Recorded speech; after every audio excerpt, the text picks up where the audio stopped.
आज के इस ऑनलाइन क्लास में आप सभी लोगों का स्वागत है।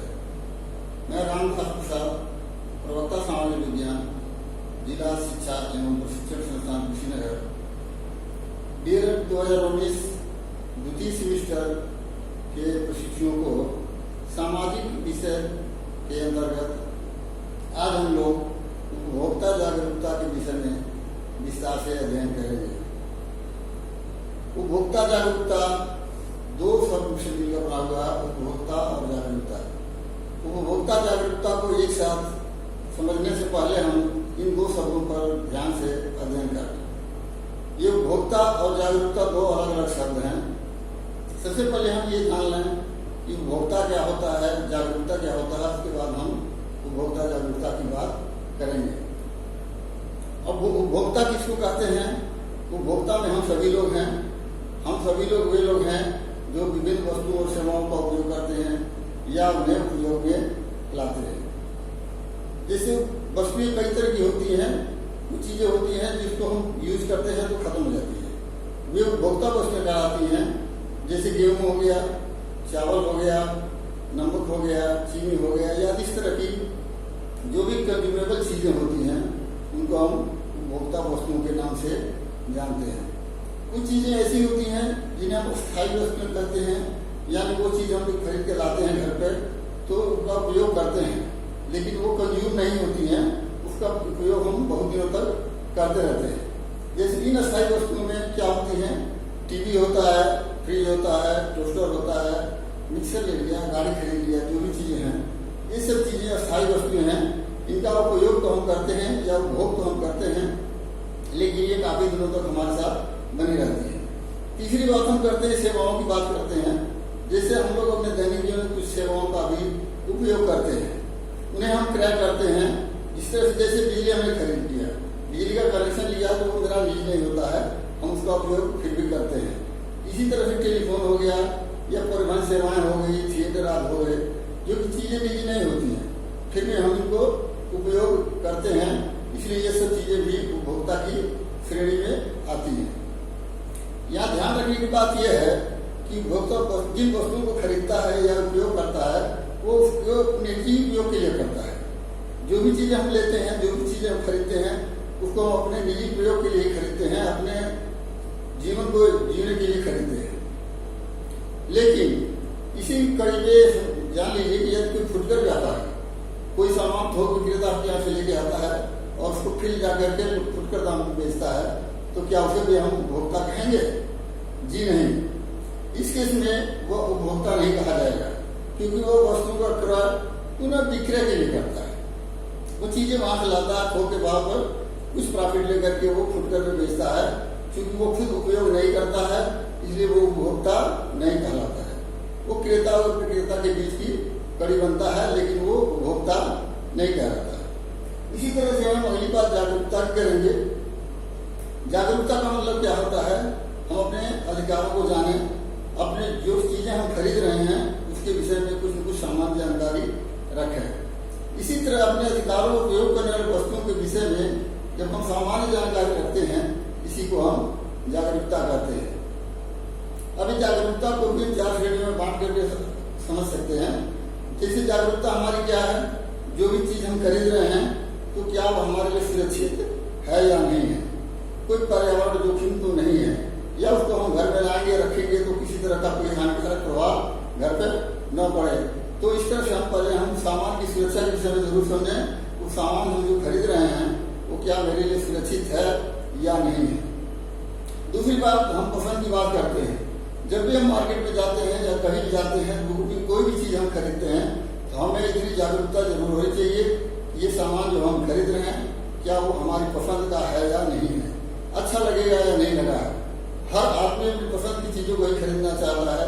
फालतू बेकार की चीजों को लाकर के घर में रखने से कोई फायदा नहीं होता है। इसलिए एक जागरूक उपभोक्ता होने के नाते हमको पहले, दूसरी बात, हमें उस चीजों को पसंद भी करना चाहिए। कोई भी चीज अगर पसंद की चीज होती है तो मन खुश रहता है और घर में रखने को अच्छा लगता है, या खाने पीने में उपयोग करने में भी वो चीज अच्छा लगता है। नापसंद वाली चीज को हम जब प्रयोग करते हैं तो हमारा मन खुश नहीं रहता है और तरह तरह के मन में विकार पैदा होते हैं। इससे सेहत पर हानिकारक प्रभाव पड़ता है।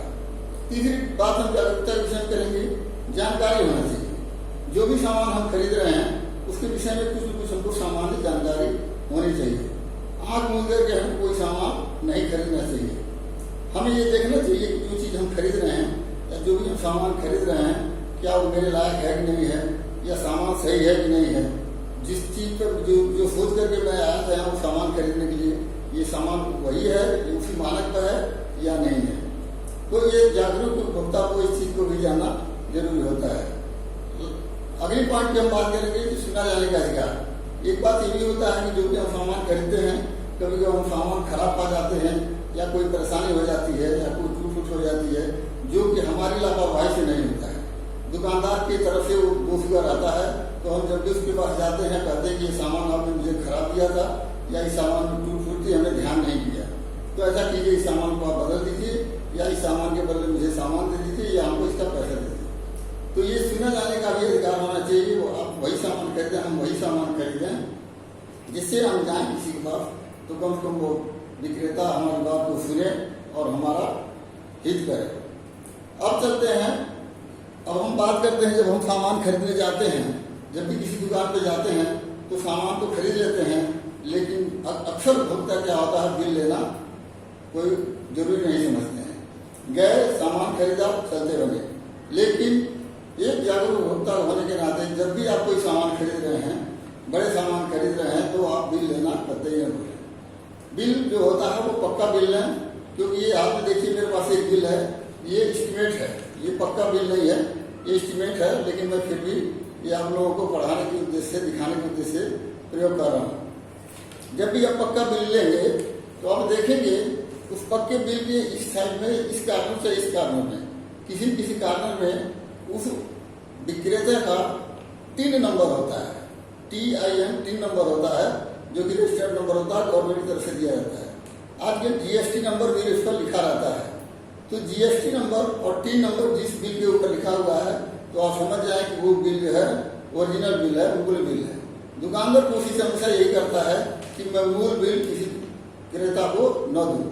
वो इसी एस्टीमेट पर वो बिल बना करके उपभोक्ता को गुमराह करता है और कहता है, बार बार प्रेशर देगा कि ले जाइए ये बिल सही है, इस बिल के आधार पर अगर आप आएंगे तो आपकी बात को हम सुन लेंगे। फिर भी जब मजबूरी की बात आती है, जब कोर्ट कचहरी की बात आती है, तो ये एस्टीमेट बना हुआ बिल आपके काम नहीं आता है। ऐसे में आपका कमी महसूस होता है, आपकी तरफ से कमी परिलक्षित होता है और आपकी हार हो सकती है। इसलिए जब भी आप कोई भी सामान खरीदें तो वहां से पक्का बिल लेना न भूलें। इस बिल में बहुत से लोग ध्यान नहीं करते हैं। इस बिल के नीचे यहाँ E&OE लिखा रहता है। E&OE को कोई बहुत ध्यान नहीं करता है। E&OE लिखने का भी मकसद होता है, प्रत्येक बिल के नीचे लिखा हुआ मिलता है। इसका अंग्रेजी में E&OE का मतलब होता है error and omission expected. Error and omission expected, इसका मतलब हिंदी में क्या होता है, हम भूल चूक लेनी देनी की बात करते हैं। इसका हिंदी वर्जन यह है भूल चूक लेनी देनी।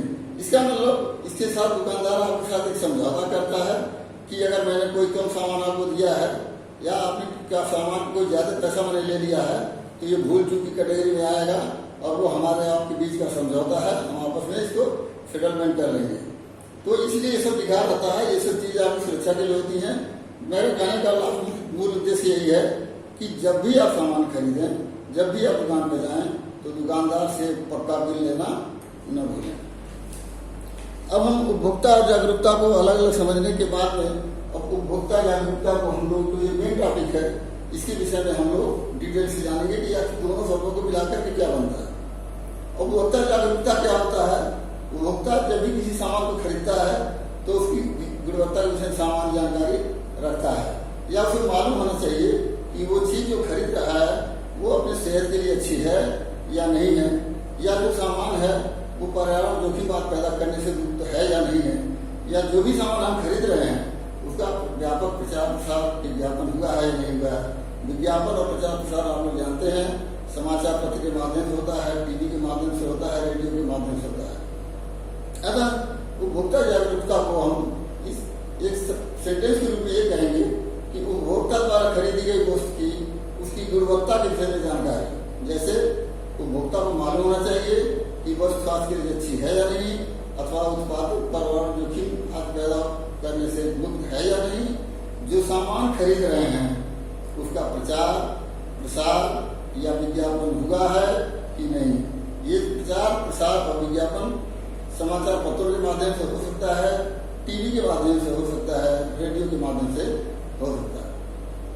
उपभोक्ता जागरूकता के विषय में अध्ययन करने के बाद हम लोग देखते हैं उपभोक्ताओं का शोषण, क्योंकि जब भी हम सामान खरीदते हैं तो विक्रेता हमेशा उसका मूल उद्देश्य होता है मैक्सिमम लाभ कमाना, अधिकतम लाभ कमाना ही विक्रेता का मूल उद्देश्य होता है, और वो किसी तरह से उपभोक्ता को प्रभावित करता है जिससे वो अधिकतम लाभ कमाए। जब उपभोक्ता को किसी तरह से कम तोलेगा, कुछ शॉर्टकट मेथड अपनाएगा, तभी उसका अधिकतम लाभ होता है। तो आज के समय में ईमानदारी का जमाना थोड़ा सा कम है, बहुत कम लोग जो है इस तरह से ईमानदारी से चलना चाहते हैं, और कोशिश करता है हर विक्रेता कि किसी तरह से मैं उपभोक्ता को शोषित कर लूं। उपभोक्ता शोषण होता क्या है? अब उपभोक्ता शोषण का मतलब क्या होता है? उपभोक्ता साथ होने वाली गैर कानूनी प्रक्रिया। गैर कानूनी प्रक्रिया की बात जब हम करते हैं तो यही चीजें हैं कि आपको कम तौल पे देगा सामान, हाई दाम पर देगा सामान को इकट्ठा कर लेगा, पूरी सूचना आपको नहीं देगा। ये सब चीजें शोषण के कैटेगरी में आती हैं। जैसे कभी कभी क्या होता है कि हम लोग जब दुकान पे जाते हैं, कोई सामान खरीदने के लिए जाते हैं, तो दुकानदार जब भी कोई चीज तौलता है, मान लीजिए कोई गेहूं या चावल या कुछ भी खरीदने आप गए, तो जिस बाट से सामान तौलता है तो आप देखेंगे वो बाट जो होता है लोहे का, वो कई सालों से यूज हो रहा होता है, और कई सालों से जब भी कोई चीज यूज होता है तो उसके अंदर ह्रास होता है, क्षरण होता है। उसी तरह से बाट में भी क्षरण होता रहता है, और बाट कुछ दिनों के बाद धीरे धीरे मानक से कम वजन का हो जाता है। जैसे 1 किलो का अगर बाट है, 1000 ग्राम का बाट है, तो घिसते घिसते 900 ग्राम का हो जाता है, 950 ग्राम का हो जाता है।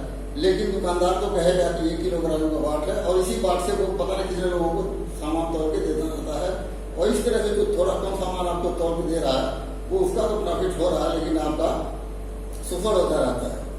इसी तरह से आप जब भी दुकानदार को जाएंगे, आप कहेंगे, कभी आप जागरूक होने के नाते आपको कहना चाहिए, आप उसका बाट देखने के लिए पूरी तरह से अधिकृत हैं, आप उसके बाट को देखिए कि उसका बाट सही है कि नहीं है। अगर बाट घिसा पीटा है तो दुकानदार से आप कह सकते हैं कि भाई ये बाट आपका बहुत पुराना है, बहुत घिसा पीटा है, इसका वजन मानक के अनुसार नहीं होगा। दुकानदार तो हमेशा यही कहेगा, नहीं साहब ये बाट तो मेरा सही है, देखिए 1 किलो इसमें लिखा हुआ है, और मैं इसी से सबको आज तक सामान बेचता आया हूँ, किसी ने कुछ ऐसा नहीं किया।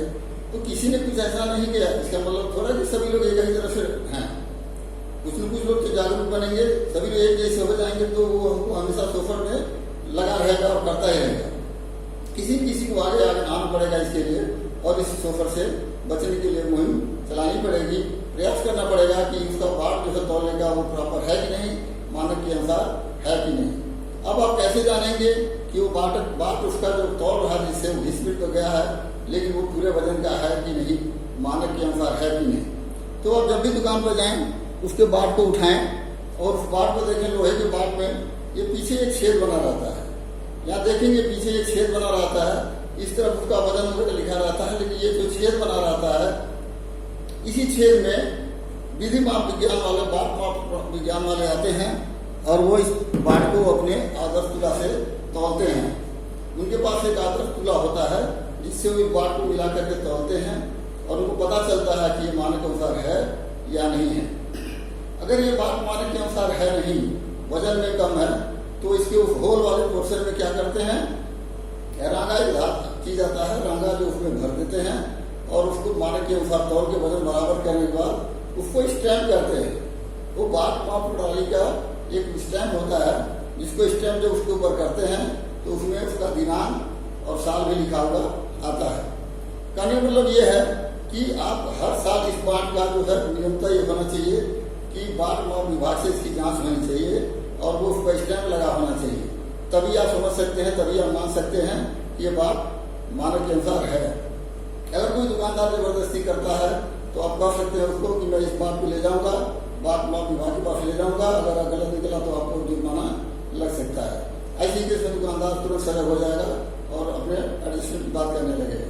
लेकिन एक जागरूक नागरिक होने के नाते आपका भी फर्ज बनता है कि आप इसकी शिकायत करें, बाट माप विभाग वाले आए, इसको जांच करें। कभी कभी हम सामान जब खरीदते हैं तो ये भी देखते हैं गाड़ी मारने की जो व्यवस्था चलती है, दुकानदार कोई सामान खरीदता है तो धीरे से हाथ से सटा देता है तराजू के रिंग पर, जिससे आपका वजन जो है सामान जो है पूरा मानक पर नहीं रहता है, कम सामान तौर पर फटाफट आपको दे देता है। कभी कभी आप देखते हैं किसी सामान को तोलते समय दुकानदार क्या करता है, जिधर आपका सामान रखता है उधर उस सामान को तेजी से मार देता है और झटके से वो नीचे चला जाता है, ऊपर आने से पहले आपको फटाफट आपके झोले या बोरे में सामान को डाल देता है, आपका तब साफ हो गया। जबकि यहाँ भी हमारा फोफड़ हो रहा है, ये गलत हो रहा है। कहीं कहीं मैंने अनुभव किया हुआ है, कहीं कहीं क्या होता है तराजू के नीचे पे चुंबक वगैरह कोई चीज चिपका देते हैं। हम जब भी जाते हैं तो देखते हैं बाट भी सही है, तराजू भी सही है, लेकिन वो नीचे चुंबक चिपका रहता है और उस चीज को हम ध्यान नहीं करते हैं। दुकानदार क्या करता है, इस तरह से थोड़ा कम करके सबको तौल करता जाएगा और इस तरह से वो बहुत सारा फोफड़ कर लेता है। अब हम बात करते हैं जैसे हम लोहे के बाट को इस तरह से हम चेक कर सकते हैं कि ये मानक के अनुसार है कि नहीं। अगर उसके अंदर आंगन नहीं है, मुहर नहीं लगा है, इसका मतलब वो बाट गलत है, मानक के अनुसार नहीं है। इसलिए इसका हमेशा हर साल जो है इसका बाट माप विभाग से जांच होते रहना चाहिए। इसके एवज में, जांच के एवज में बाट माप विभाग वाले कुछ नाम का चार्ज करते हैं और आपको एक सर्टिफिकेट भी देते हैं कि आपका ये बाट आपका चेक हो चुका है। मान लीजिए उसके अंदर का डेट और स्टैंप आपको नहीं दिख रहा है, वो पेपर उसके पास रहेगा, ऑथेंटिकेट पेपर रहेगा और वो दिखा सकता है कि देखिए साहब मेरा ये बाट माप विभाग से चेक हो चुका है और मानक के अनुसार सही है। अब हम बात करते हैं जैसे दूसरी तरह की जो आते हैं इलेक्ट्रॉनिक कोई मशीन वगैरह जो आती हैं, उसको आप कैसे जांच करेंगे। इसमें तो मान लीजिए होल है या घिसा पिटा है तो आप इसकी जांच कर लेते हैं, तो उसका भी जांच करने के लिए बाट माप विभाग वाले आते हैं, उसको कैलिब्रेशन कहते हैं। वो आएंगे, उस चीज को पूरा खोल करके उसकी सर्विसिंग करेंगे, उसको हम कहते हैं कैलिब्रेशन। वो कैलिब्रेशन करके जाएगा और उसमें आपको एक सर्टिफिकेट देके जाएगा कि आपका मशीन कैलिब्रेट हो चुका है और ये मानक के अनुसार काम कर रहा है। इस तरह से उपभोक्ताओं को शोषण होने से हम बच सकते हैं। किसी को आगे आना पड़ेगा इस मुहिम में, जिससे कि सभी लोगों का कोई भला हो जाए। अगर सभी लोग इसी तरह से लापरवाही दिखाएंगे कि चलो चलता है, तो इसमें दुकानदार का फायदा होता है, उसको क्या नुकसान है, वो तो आपको हमेशा शोषित करता रहेगा। तो इस तरह एक जागरूक उपभोक्ता होने के नाते हमको अपनी तरफ से सजग रहना चाहिए। अब हम उपभोक्ता शोषण के प्रकार की बात करते हैं, उपभोक्ताओं को शोषण कई प्रकार से होता है। अब हम शोषण की बात जब कर ही रहे थे, शोषण तो हम बताए कि क्या होता है। अब उनका शोषण कितने रूपों में होता है, कितने तरह से होता है। तो पहला इस प्रकार है उच्च मूल्य। उच्च मूल्य का मतलब हम महंगाई से लगा सकते हैं। अक्सर सामान को हम देखते हैं, दुकानदार का मकसद यही होता है कि हम अपने सामान को अधिक से अधिक दाम पर बेचें। वो कभी अपने घाटे में नहीं बात करेगा। अगर 10 रुपये का सामान तो हमेशा 12-15 में बेचने की कोशिश करेगा, कभी वो 9 रुपये में नहीं उस चीज को बेचेगा। क्योंकि हर व्यापारिक वर्ग का, हर कमर्शियल उत्पाद वाले लोगों का, उत्पादकों का मुख्य उद्देश्य होता है अधिकतम लाभ कमाना। इसलिए उपभोक्ताओं को महंगे दामों पर सामान बेचता भी है। इस तरह से उपभोक्ताओं का शोषण होता है। दूसरे पॉइंट जो हम बात करेंगे तो घटतौली की बात करते हैं। अब घटतौली की बात जो हम कह रहे थे, वही जो हम बात दिखाए आपको कि बाट में बहुत सारा परेशानी होता है, घिसा पिटा बाट होता है, मानक के अनुसार नहीं होता है। दुकानदार हमेशा उस घटे हुए बाट से आपको सामान देने की कोशिश करेगा, तोड़ने की कोशिश करेगा, या जब भी कोई सामान नापता है उसमें भी कोशिश करेगा कि आपको झटका दे दे। इसी तरह से उदाहरण के रूप में जब हम देखते हैं किसी पेट्रोल पंप पर जब हम जाते हैं, सामान पेट्रोल लेने जब हम जाते हैं, तो जो उधर होता है, जो पेट्रोल देने वाला होता है, वो हमें कुछ अपनी बातों में उलझा रहेगा। भैया साहब बाबू करते करते किसी बात में उलझा रखेगा और मीटर की रीडिंग की तरफ हमको देखने की सोचेगा कि कोशिश न करें। हम उसकी बातों में उलझ जाते हैं और पता चलता है कि उस मीटर में पहले से कोई पेट्रोल लेके जा चुका होता है, उसकी रीडिंग को वो 0 नहीं करता है और उसी को मशीन को चालू करता है। जब तक हम उधर देखते हैं तब तक वो पेट्रोल चालू हो चुका होता है और हम उससे कहते रह जाते हैं कि आपने 0 नहीं किया था, लेकिन उसका कोई वहाँ प्रमाण नहीं मिलता है।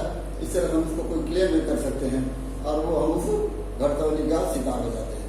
इसलिए हमेशा जागरूक रहना चाहिए। हमेशा जब भी हम जाएं तो हमारे आंख कान नाक खुले होने चाहिए। हर तरह से हमको सचेत रहना चाहिए। हम देखें कि हमारे साथ कोई अन्याय तो नहीं होगा, क्योंकि हम उस चीज की कीमत अदा करते हैं।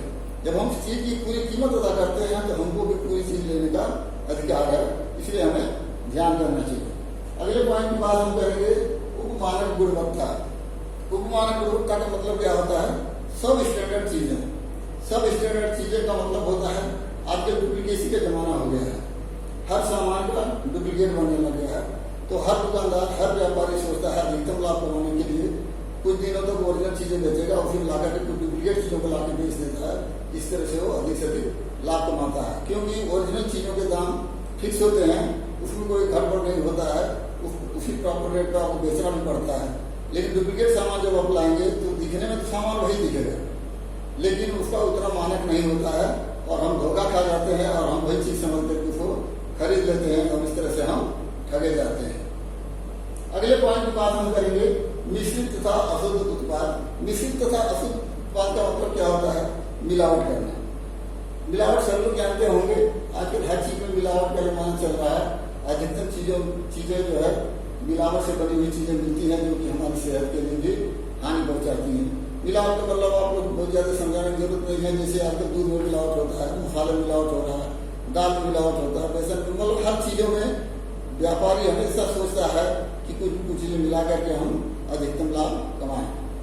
मिलावट का मतलब क्या होता है? जो चीज है, मान लीजिए बेसन है तो उसमें बेसन में मिलावट करेगा तो उससे सस्ती चीजें ही मिलाएगा, तभी तो लाभ कमाएगा।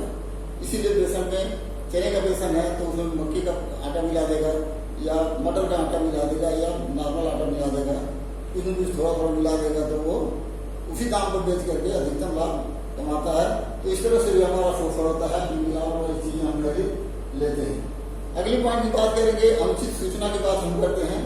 जैसे हम कोई सामान खरीदते हैं तो उसके बारे में हमें पूरी सूचना नहीं देता है, वो गुमराह करेगा कि साहब ये चीजें अच्छी हैं, आप ले लीजिए। इसमें खाली दिखाव और विज्ञापन भी होता रहता है और उस बारे में उपभोक्ताओं को कोई बहुत जानकारी नहीं दी जाती है।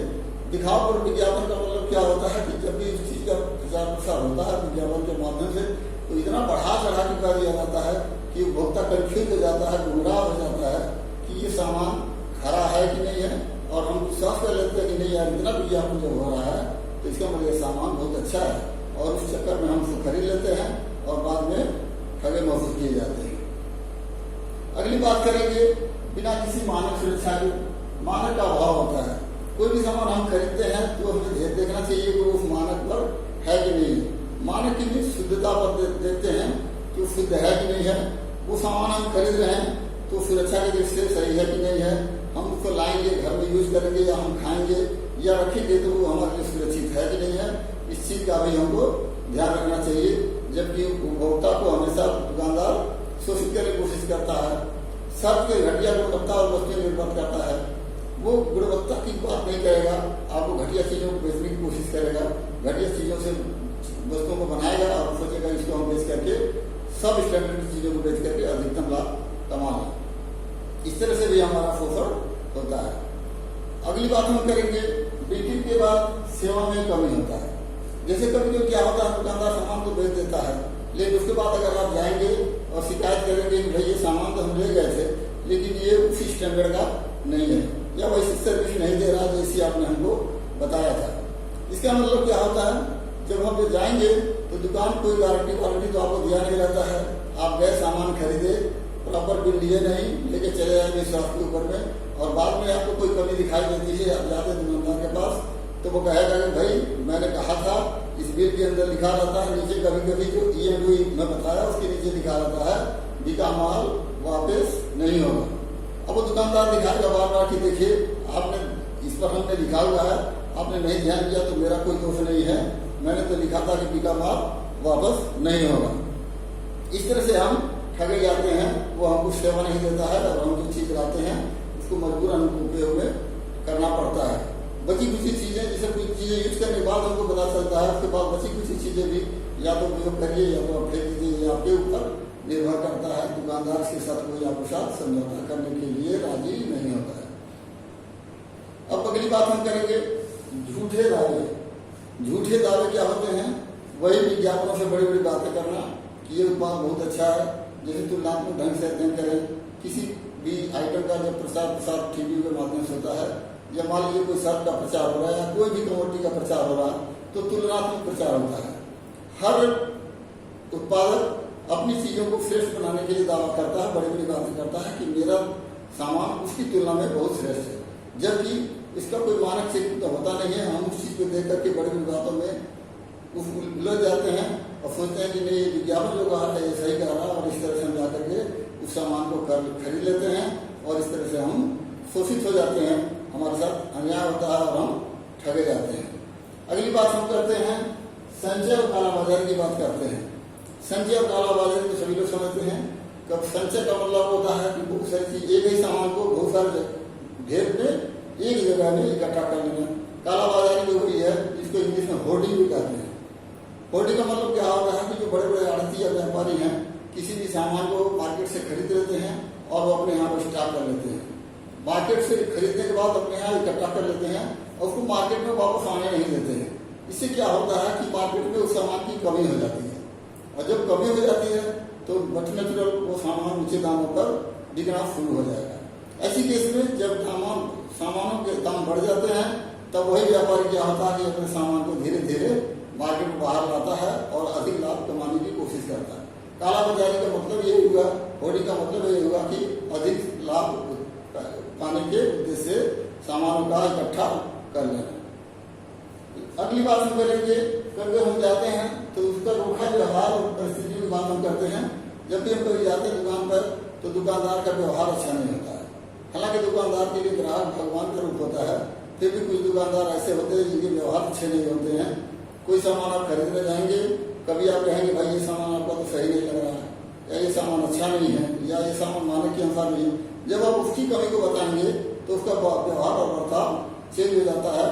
और कभी कभी आपको एक आता भी है कि देखिए ज़्यादा बात मत करिए, आप सामान लेना तो लीजिए, नहीं तो जाइए कहीं और से ले लीजिएगा, मेरे को सामान देने के लिए फुर्सत नहीं है। ऐसी परिस्थितियों में कभी कभी हम क्या करते हैं कि मजबूरी हमारी आ जाती है, वो सामान किसी और दुकान पर नहीं मिल पा रहा होता है और सोचते हैं बहुत दूर जाना होगा तो इसके लिए चलो इसी के यहाँ से हम ले लें। लेकिन इस रूखे व्यवहार से भी, दुकानदार के रूखे व्यवहार से भी हमारा शोषण होता है। उसको हालांकि ऐसा नहीं करना चाहिए। अब हम लोग यहाँ शोषण की बात करते हैं। शोषण की बात करने की अगली कड़ी में हम लोग वर्तमान का जो शोषण होता है, शोषण के लिए इतने प्रकार है शोषण के, तो शोषण के लिए आगे उत्तरदायी कारक कौन है? ये कौन से फैक्टर हैं जो हमको शोषण के लिए मजबूर करते हैं? किस तरह से हम शोषित हो जाते हैं, उनके विषय में हम जानेंगे। ऐसी इस कड़ी में हम क्या करेंगे, पहले तो हम लोग ये देखते हैं कि हमको सीमित सूचना होती है। किसी भी उत्पाद के विषय में हमारी सूचना अगर अधूरी है, पूरा जानकारी हमारे पास नहीं मिलती है, तो हम उस चीज में भी ठगे जाते हैं। सूचना के अभाव में भी हम ठगे जाते हैं। अगली बात हम करते हैं गलत सूचना की बात करते हैं। गलत सूचना का मतलब क्या होता है?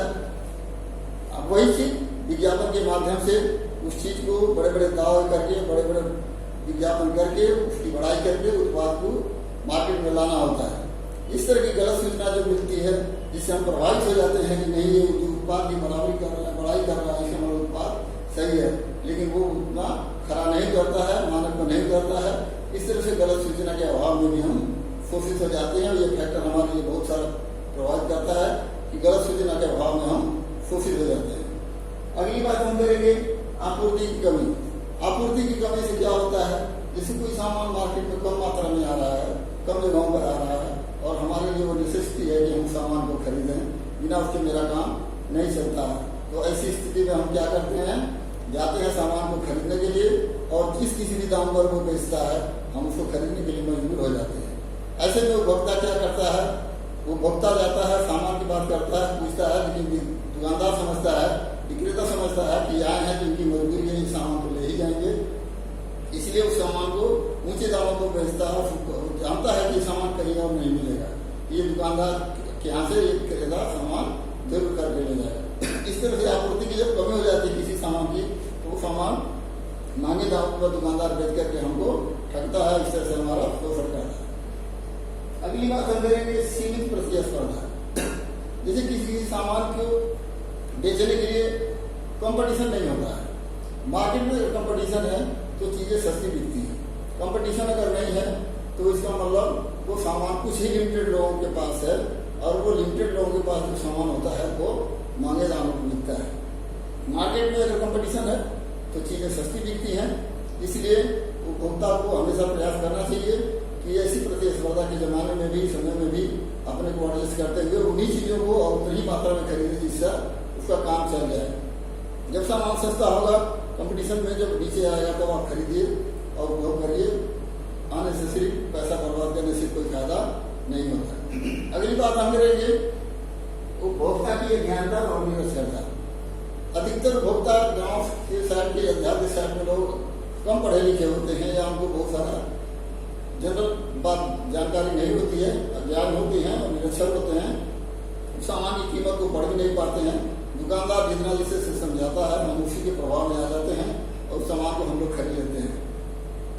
अगर पढ़ा लिखा व्यक्ति जाएगा तो जरूर सामान की कीमत को देखेगा, पढ़ेगा, उसकी लाइफ को देखेगा, वो खराब हो चुका है या एक्सपायर आइटम है या सही आइटम है, यूज लायक है कि नहीं है।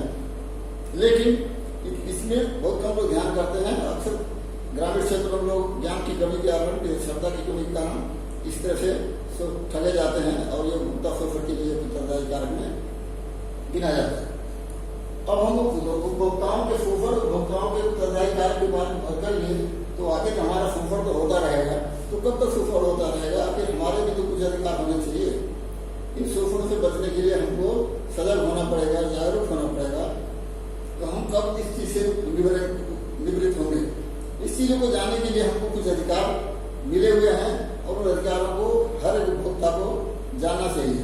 अगर हम अपने अधिकारों को जानेंगे तभी हम सामान्य जीवन जी सकते हैं, किसी के दबाव में नहीं आएंगे। कोई भी सामान हम खरीदेंगे तो घटिया नहीं मिलेगा। कुछ चीजें जो हम पैसा देते हैं सामान के एवज में, तो कम से कम उनके भी हमको मात्रा सही सलामत मिलनी चाहिए। अब उपभोक्ता के अधिकार की बात हम करते हैं तो हर उपभोक्ता ये समझ कोशिश करता है कि जो भी हम सामान खरीदते हैं हमको उसका सुरक्षा होना चाहिए, सुरक्षित सामान खरीदना चाहिए या उस सामान का सुरक्षा होना चाहिए। कहने का मतलब ये है कि जो भी हम सामान मार्केट से खरीद, जैसे टीवी खरीद रहे हैं तो हमें ये देखना होता है कि सुरक्षित है कि नहीं है। दूसरे हम उसका प्रॉपर बिल लेना ना भूलें। उसका बिल रहेगा, गारंटी वारंटी रहेगा, तो हम उसके लिए क्लेम भी कर सकते हैं। तो इसका मतलब क्या हो गया कि जो भी चीजें हम खरीदते हैं उसको हम क्या खरीदते हैं कि देखेंगे हमारे लिए हानिकारक तो नहीं है, जीवन जीने के लिए फायदेमंद है या हानिकारक। हानिकारक सामान तो कोई नहीं खरीदना चाहेगा और खरीदना भी नहीं चाहिए।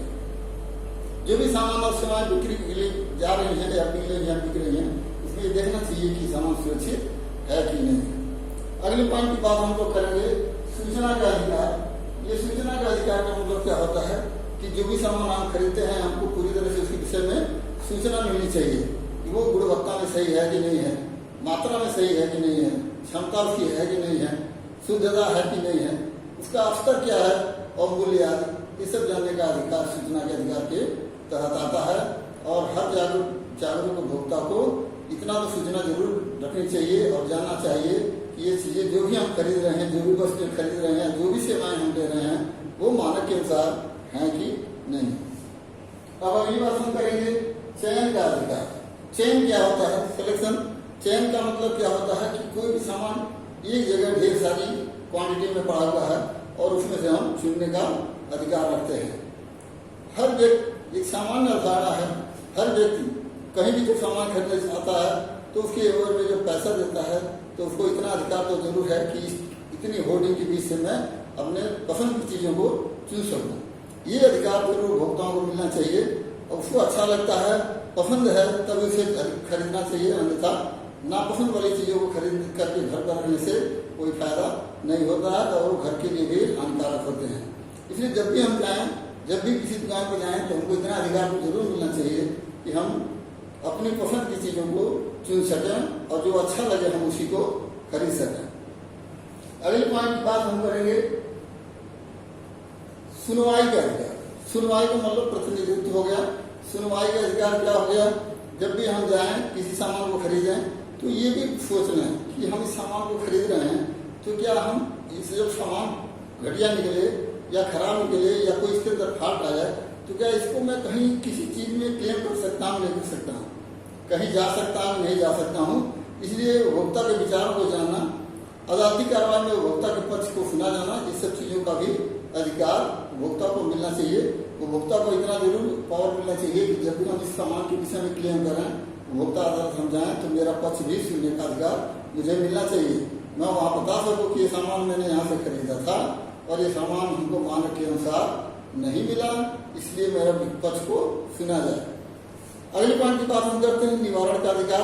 निवारण का मतलब वही होता है, कोई भी समस्या होती है उसका निवारण होने लायक होना चाहिए। जो भी हम सामान खरीदते हैं, जो भी उपभोक्ता सामान खरीदता है, तो इतना सामान के साथ जरूर होना चाहिए कि इसमें अगर कोई डिस्प्यूट पैदा होता है या विवाद पैदा होता है, इसका निवारण होने लायक है कि नहीं है, ये भी उपभोक्ता के अधिकार के अंदर में आता है। अगला पॉइंट में एक और बात करें, उपभोक्ता शिक्षा का अधिकार होना चाहिए।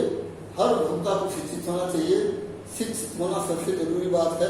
अगर शिक्षित उपभोक्ता है तो वो कभी भी ठगा नहीं जाएगा। सामान्य जागरूकता रहेगी तो कुछ प्रयास जरूर करेगा कि हम इस सामान के विषय में पूरी जानकारी इकट्ठा करने के बाद ही हम उस सामान को खरीदेंगे। अब इतनी जानकारी रखने के बाद में हम ये जानते हैं कि आखिर के बेसारे अधिकार कारक सब उनको मिले हुए हैं, तो मेरा क्या उत्तरदायित्व होता है, मेरे क्या कर्तव्य होते हैं, या एक उपभोक्ता के नाते मेरा भी कुछ कर्तव्य होता है कि मैं जाऊं तो सिर्फ ठगा ही न जाऊं तो मैं क्या वहाँ रास्ता रुख अख्तियार करूं जिससे कि हम ठगे न जाएं। तो हमारे कर्तव्य ये होते हैं कि जब भी हम बाजार से सामान खरीदें तो उसकी गुणवत्ता को हमेशा जरूर देखें कि ये सामान अच्छा होगा या नहीं होगा। अच्छा होगा कि कोई गारंटी वारंटी अगर चीज की मिल रही हो तो उसको जरूर ले लें। आंख मूंद करके कोई सामान न खरीदें। जब भी हम सामान खरीदें तो हमें उसकी गुणवत्ता को जरूर देख लेना चाहिए और उसका प्रॉपर सर्टिफिकेट, प्रॉपर बिल जरूर ले लेना चाहिए। अगली बात हम करेंगे, जहां तक संभव हो सके मार्केट से वही सामान खरीदें जो गवर्नमेंट के मानक के अनुसार बिक रहे हों या गवर्नमेंट के मानक के अनुसार स्टैम्प किए गए हों। जैसे ISI मार्केट सामान बिकता है, अब ISI को वर्तमान में BIS के नाम से जाना जाता है, लेकिन चलिए ISI मार्क की बात करते हैं। एक मार्क वाला आइटम मिलना चाहिए या FPO मार्क का आइटम लेना चाहिए। जब भी हम सामान खरीदें तो डुप्लीकेट सामान को न खरीद करके हम ओरिजिनल सामान की तरफ जाएं। भले ही 2 पैसा ज्यादा लगे, तो ओरिजिनल हमेशा अच्छा होता है। ओरिजिनल सामान खरीदने से हमारे सेवा को कोई असर नहीं पड़ेगा, पूरा प्रभाव नहीं पड़ेगा और हम जो है ठगने से भी बचे जा सकते हैं। इसलिए जब भी हम सामान खरीदें तो गवर्नमेंट के लगे हुए सिस्टम वाले सामान को ही प्रयास करें कि खरीदें, जिससे हमको ठगे जाने की कोई दिक्कत नहीं होगी। क्योंकि वो मार्क लगे हुई चीजें जो होती हैं उस पर वो सामान उचित दाम पर ही बिकता है। गवर्नमेंट का जो फिक्स रेट होता है उसी में बिकता है और उसमें विक्रेता आपसे कोई कम ज्यादा पैसे लेने की कोशिश नहीं करेगा। अगली बात हम करेंगे, जब भी हम कोई सामान खरीदें तो रसीद जरूर ले लें। वही को बात मैंने किया, प्रॉपर रसीद लें, ओरिजिनल रसीद लें। रसीद लेते समय ये देख लें कि विक्रेता ने उसको अपने सिग्नेचर किया है, स्टैम्प लगा रखा है। इस तरह से वो प्रॉपर बिल रहेगा। उसके साथ अगर कोई गारंटी वारंटी कार्ड भी मिलता है तो उसके विषय में भी जानकारी रखें, वो भी ले लें, वो आपके पास रहेगा। तो आप कभी भी क्लेम की बात जब आएगी तो उसको आप प्रूफ के रूप में रख सकते हैं, दिखा सकते हैं और क्लेम ले सकते हैं। अगर आपने कोई सामान खरीदा, आपके पास कोई प्रॉपर बिल नहीं है, कोई गारंटी वारंटी नहीं है, तो आपकी बात को कहीं नहीं सुनी जाएगी। चाहे जितना भी दौड़ लेंगे कहीं नहीं सुनी जाएगी। हर जगह जो है प्रूफ की जरूरत होती है, प्रमाण की जरूरत होती है। और उपभोक्ताओं, अगली बात हम करेंगे, उपभोक्ताओं को अपने संरक्षण के लिए संगठन भी बनाने चाहिए। जैसे हर जगह संघ बना हुआ, हर विभाग में संघ बना हुआ है, इस तरह से कुछ उपभोक्ताओं को मिलकर के आपस में एक संगठन भी बना लेना चाहिए। संगठन का मतलब संघ होता है, संघ है शक्ति होता है, सब लोग जानते हैं संघ में शक्ति है।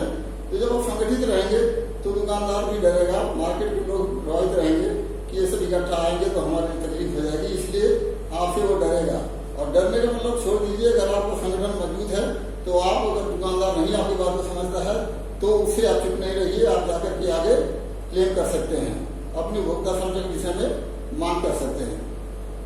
और उपभोक्ताओं का सबसे मुख्य कर्तव्य यह है कि जब भी कोई उत्पादक, व्यापारी या दुकानदार किसी प्रकार से ठगने की कोशिश करता है, अक्सर देखा जाता है कि जब हम सामान खरीदते हैं मार्केट से तो हम ठगा हुआ महसूस तो करते हैं, फिर भी सोचते हैं छोड़ो यार, हमने इतना सामान लिया, आधा तो मैंने उपयोग कर लिया और आधा किसी तरह से फेंक देंगे या उपयोग कर लेंगे। कौन कहने जाए, कौन उलझने जाए? कोई भी उलझने की कोशिश नहीं करता है, सोचता है कि चलो चलने दो, अगली बार से हम सुधार कर लेंगे। लेकिन आपके इस तरफ चुप रह जाने से वो व्यापारी को मन बढ़ता है और आपके साथ साथ पता नहीं कितने लोगों को इस तरह से ठगता है और आपको शोषण करता रहेगा। इसलिए आपका मुख्य कर्तव्य होता है कि आप कभी भी चुप न बैठें। इसकी शिकायत उपभोक्ता अदालत हर जगह में बने हुए हैं, आप वहाँ जरूर करें। बट जब उपभोक्ता अदालत में शिकायत करेंगे तो आपके पास उस प्राप्त रसीद जरूर होनी चाहिए। कुछ लाइक आइटम लिखते हैं, उसके नंबर लिख लेना चाहिए, डेट उसका बैच नंबर लिख लेना चाहिए। कुछ चीज़ों का सीरियल नंबर लिखा रहता है, उस आइटम का सीरियल नंबर भी आप लिख लेंगे तो भी आपके लिए बहुत अच्छा होगा, क्योंकि दुकानदार मना नहीं कर सकता कि ये सीरियल नंबर का आइटम मैंने आपको नहीं मिल सकता। इसलिए उसी समय कोशिश करना चाहिए जो बड़े बड़े सामान हैं दुकानदार से उसका मैन्युफैक्चरिंग का मेक नंबर, बैच नंबर और उसका सीरियल नंबर जरूर मेंशन करवाना बिल के अंदर में, जिससे आप सुरक्षित रहेंगे और सुनवाई के लिए आपका पक्ष मजबूत बना रहेगा। इसलिए एक जागरूक उपभोक्ता होने के नाते आपका एक कर्तव्य बनता है कि आप चुप होकर के न बैठें और उपभोक्ता अदालत में उसकी शिकायत जरूर करें। अब इन सब चीजों के बाद की बात हम करेंगे कि उपभोक्ताओं की सुरक्षा के उपाय क्या हैं। हमको जब सुरक्षा के कुछ उपाय होंगे तभी तो हम आगे नहीं जाकर के अपनी बातों को रख सकते हैं, अन्यथा हम दुकानदार से लड़ते रहेंगे, हमारा कोई फ्रूटफुल रिजल्ट नहीं निकलेगा। इसलिए हमारी सुरक्षा के लिए भी कुछ व्यवस्थाएं होनी चाहिए और इस सुरक्षा के उपाय के बीच में गवर्नमेंट ने बहुत सारी व्यवस्थाएं की हुई हैं। जैसे पहली बात हम कहते हैं कानूनी उपाय की बात करते हैं। अब कानूनी उपाय में क्या आता है, उपभोक्ता अदालतें खुली है, हर जिले में उपभोक्ता अदालत खुली हुई है। कोई भी क्रेता अगर समझता है कि मेरा शोषण हुआ है, विक्रेता हमारी बातों से सहमत नहीं है या हमारे साथ तालमेल बैठा करके समझौता नहीं करना चाहता है या आपको घटिया सामान दे करके भी आपकी बात को नहीं सुनता है, तो आप उपभोक्ता अदालत जाने के लिए पूरी तरह से स्वतंत्र हैं। आप प्रॉपर बिल के साथ जाइए उपभोक्ता अदालत में, वहाँ कुछ फॉर्मेलिटी होती है, कुछ पार्ट होते हैं, भरिए और वहाँ अपनी शिकायत को दर्ज करा दीजिए। उसकी सुनवाई होगी और आपके पक्ष को भी उसमें जाना जाएगा। क्रेता विक्रेता दोनों आमने सामने होंगे और वहाँ जो भी उचित फैसला होगा उस पर विक्रेता को सहमत होना पड़ेगा। इस तरह से आपको सुरक्षा दी गई है, कानूनी रूप से सुरक्षा दी गई है कि उपभोक्ता अदालत आपके लिए खुली हुई है। जब भी आप ठगे महसूस हो रहे हों या शोषित महसूस हो रहे हों तो हमेशा उपभोक्ता अदालत में जाइए, अपनी बात को रखिए। आपकी बात को सुना जाना जरूरी होगा और आपकी बात सुनी भी जाएगी। पक्ष विपक्ष की बातों को सुनकर के उचित निर्णय लिया जाएगा। दूसरा, शोषण से बचने के लिए प्रशासनिक उपाय। गवर्नमेंट ने सार्वजनिक राशन वितरण प्रणाली को बनाया हुआ है, कोटा सिस्टम अपनाया हुआ है। गवर्नमेंट के कुछ कोऑपरेटिव स्टोर से वहाँ से सामान बेचे जाते हैं। इस तरह से भी उपभोक्ताओं का शोषण नहीं होता है, क्योंकि गवर्नमेंट का जहाँ कंट्रोल होता है वो चीज़ें मानक के अनुसार और उचित दाम पर बिकती हैं, इसलिए वहाँ आप ठगे जाने के कम गुंजाइश होती है। इस तरह से भी आपको सुरक्षा के उपाय दिए हुए हैं।